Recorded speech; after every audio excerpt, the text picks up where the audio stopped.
En esta ocasión vamos a estudiar con más detalle el paradigma del pensamiento complejo que propone Edgar Morin como alternativa y complemento, en todo caso, del paradigma cartesiano.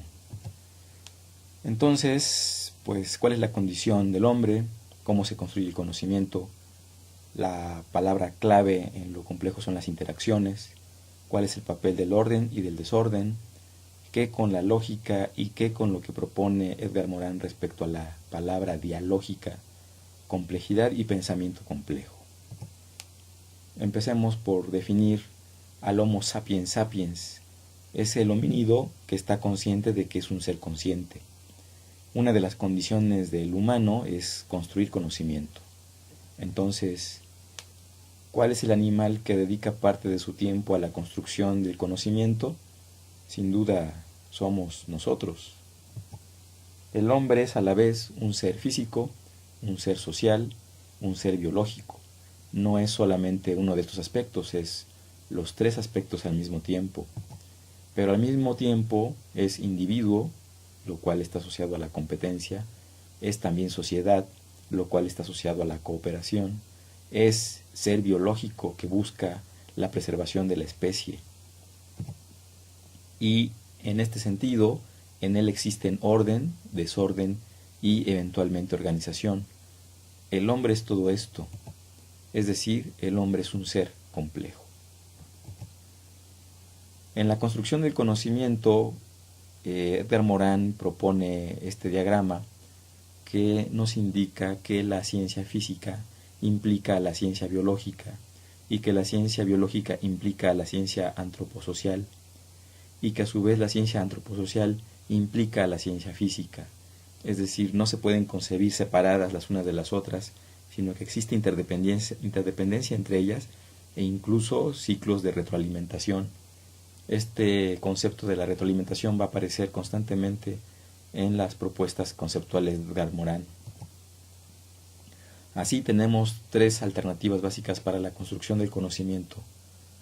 Digamos, una de ellas nos permite cuestionarnos acerca de un enfoque transdisciplinario o disciplinario. ¿Cuál de las dos alternativas? El otro nos cuestiona acerca de cómo es que construimos el conocimiento. Dividir para conocer o religar para conocer. Finalmente, un problema lógico. ¿Qué fue primero, el huevo o la gallina? En fin, todas estas alternativas en la construcción del conocimiento son las que han derivado en los diferentes enfoques que hemos estudiado y los que vamos a presentar aquí ahora. El dilema lógico, por ejemplo, objeto versus sujeto. La realidad es compleja y la lógica que separa y distingue entre lo que es y lo que no es, a veces no es suficiente. La realidad compleja incluye a lo que es, pero también a lo que no es. Entonces, ¿cuál es una posible solución desde el punto de vista de Edgar Morin? La circularidad, es decir, esa relación de acciones y retroacciones, la retroalimentación. El objeto, la materia, implica al sujeto, el espíritu, y a su vez el sujeto implica al objeto, así en un lazo circular. También la realidad física implica la realidad antroposocial y la realidad antroposocial implica la realidad física. Finalmente, la naturaleza implica la cultura y la cultura también implica a la naturaleza. Son diferentes ciclos que concurren en el individuo, en el humano, en el hombre. La metodología para la construcción del conocimiento desde la perspectiva del pensamiento complejo de Edgar Morin parte del concepto de aprender en un ciclo, es decir, el enciclopedismo. Articular los puntos de vista disjuntos del saber en un ciclo activo. Articular lo que está fundamentalmente disjunto y que debería estar fundamentalmente junto. No solo acumular conocimiento, sino articularlo y organizarlo en un ciclo activo. Estos son los aspectos a los que se aspira desde la metodología de Edgar Morin. Así tenemos que el pensamiento complejo es una aportación que complementa al pensamiento simplificador, ya que mientras el pensamiento cartesiano se apoya en el concepto de separabilidad, la disyunción, la simplificación, el principio del pensamiento complejo se apoya en la articulación, la inclusión, la conjunción, la intersección, al sujeto con sus contradicciones y en general la complejidad. Así, mientras los supuestos del método cartesiano parten de un determinismo, en el pensamiento complejo se acepta el desorden, y mientras que un principio del pensamiento cartesiano es la claridad mental, en el pensamiento complejo se acepta lo ambiguo. Entonces, el pensamiento complejo viene a complementar lo que el pensamiento cartesiano ha dejado de ver. Las interacciones es la palabra clave en todo sistema complejo. De hecho, las interacciones requieren de desorden.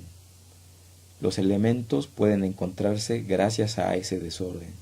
Las condiciones que impulsan los encuentros, como la agitación, la turbulencia, flujo, etc., son justamente variantes del desorden. Pero también se requiere el orden, las restricciones y las determinaciones, es decir, las leyes. Y finalmente, la organización, la posibilidad de convertirse en interrelaciones que dan lugar a fenómenos de organización, asociaciones, combinaciones, comunicaciones, etc. Estamos hablando entonces de un fenómeno emergente. Las interacciones podemos encontrarlas entonces de tal manera que el desorden propicia el orden propicia la organización y la organización eventualmente propicia al desorden. En todo esto hay interacciones. Así que entonces podemos resumir que los sistemas se constituyen de partículas y que las sociedades se constituyen de seres vivos. Existe un postulado muy interesante que afirma que a mayor diversidad y complejidad de los elementos que interactúan, mayor la diversidad y complejidad de los fenómenos y efectos que emergen de estas interacciones. Es decir, que elementos complejos van a incidir en fenómenos emergentes mucho más complejos que en aquellos sistemas cuyos componentes o partículas son más simples. El desorden y el orden, principio de orden a partir del ruido. Este principio es un concepto interesante y más o menos tiene que ver con que el orden y la organización nacen gracias al desorden, pero una vez constituidos son capaces de resistir al desorden. Hay un experimento muy famoso, es clásico, es el experimento de von Foster en su artículo seminal Autoorganización en sistemas y sus ambientes. Entonces, básicamente Foster propone construir cubos con una laminilla magnética, de tal manera que estas laminillas tienen una cara norte y una cara sur, y eventualmente podemos construir los cubos siguiendo una serie de patrones. Estos patrones son los que se indican aquí. Entonces, tenemos cubos que en principio, como es este caso, vamos a pensar que los ceros representan el polo sur y los unos representan el polo norte. Entonces las 6 caras de este primer cubo, pues todas tienen su lado sur hacia el exterior. Tenemos otro caso exactamente el contrario, donde todas las caras exteriores son lado norte, y tenemos combinaciones diversas, ¿no?, que son las restantes, algunas caras exteriores con polaridad norte, otras con polaridad sur, según. Bien, entonces, ¿de qué se trata el experimento de von Foster? Esencialmente estos cubos son esos elementos que requiere el fenómeno de interacciones. Cada uno de estos cubos son elementos. Si construimos cientos de ellos, entonces tendremos cientos de elementos que están disponibles para este experimento de interacciones que propone Foster. Después tenemos condiciones de encuentro y azar, que vamos a recrearlas colocando todos estos elementos, estos cubos, dentro de una caja sin ningún orden preciso, de hecho al azar, y totalmente, digamos, de una manera imprevista.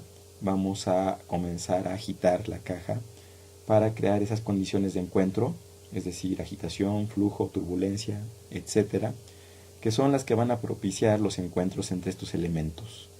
Esos encuentros serán azarosos, pero como resultado de las leyes, es decir, de los determinismos y de las restricciones de espacio, vamos a propiciar un fenómeno de organización. El experimento de Foster es muy interesante por eso, porque con estos simples elementos magnetizados, las restricciones del espacio de la caja donde los agitamos y la ley de magnetismo, las polaridades que están relacionadas, generan determinismos que después de agitar la caja con estos cubos van a terminar en un orden definido por estas mismas condiciones.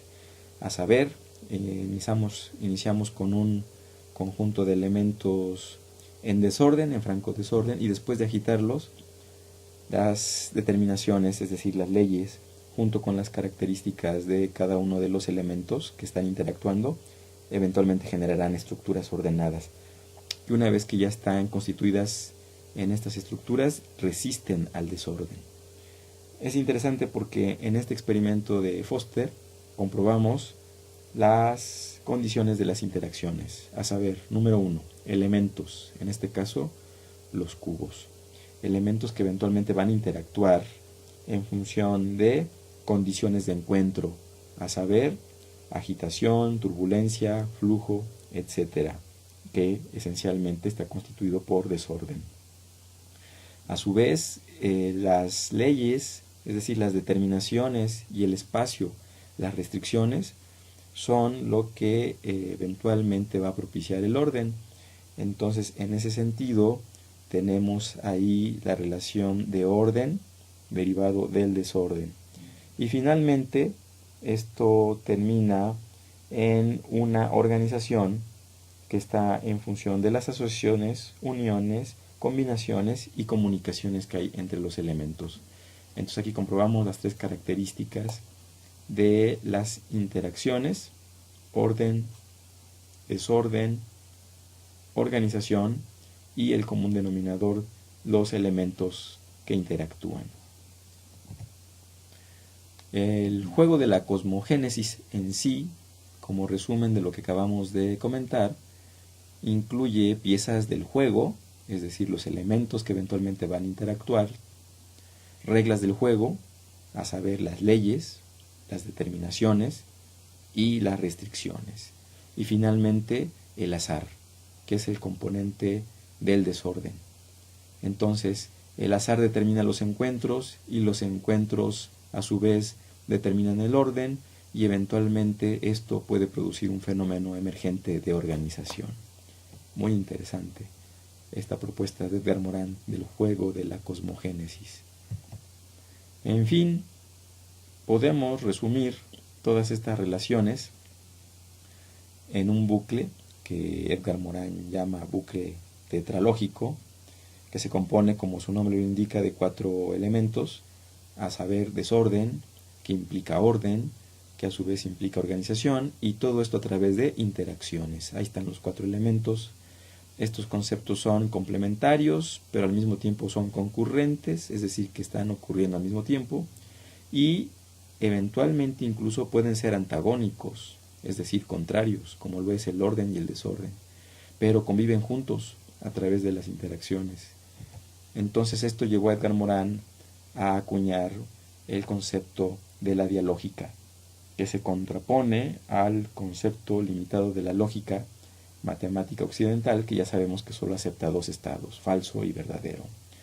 Entonces, las relaciones complejas entre 2 conceptos no son lógicas, sino dialógicas, a saber, una y necesaria. Se confunden los conceptos en un solo elemento indivisible. 2. Son complementarios. Se necesita el uno y el otro. Son concurrentes, ocurren al mismo tiempo, e incluso son antagónicos, se contraponen. Cuando los conceptos cumplen estas características, entonces se dice que estas relaciones son dialógicas. Así, una definición con un enfoque filosófico de la complejidad, hasta el punto en el que hemos llegado, es la siguiente. Es un tejido de elementos constituyentes heterogéneos, inseparablemente asociados en un enredo de eventos, acciones, interacciones, retroacciones y determinaciones, así como azares.